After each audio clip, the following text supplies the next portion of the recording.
Bizarre events before and after President Lincoln's death. 5 days after Robert E. Lee surrendered to Ulysses S. Grant, marking the end of the Civil War. The first presidential assassination occurred. Before and after Lincoln's death, bizarre events unfolded alongside a nation in mourning.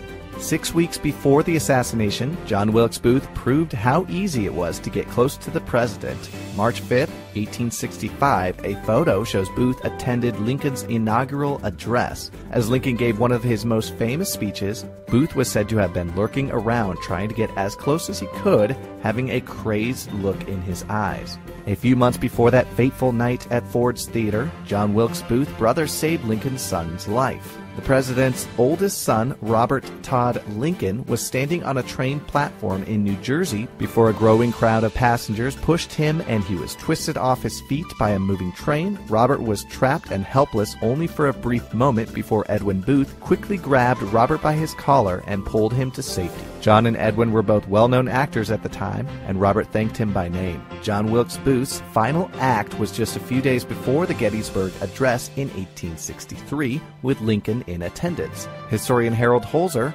quoted a theater companion in his book after noticing Booth's villainous character seemed to be directing his lines at the president.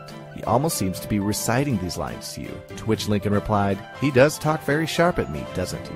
On April 14, 1865, hours before his death, Lincoln signed legislation creating the Secret Service. Although Lincoln's version was intended to combat widespread currency counterfeiting, it wasn't until 1901 when the Secret Service was assigned to strictly protect the POTUS. The Secret Service did end up protecting Lincoln's body after they foiled a scheme by a Chicago gang to snatch the president from his tomb. At the Oak Ridge Cemetery in Springfield, Illinois, the president's body was guarded by a single padlock. The gang planned to steal the corpse for a $200,000 ransom and a release of their best counterfeiter.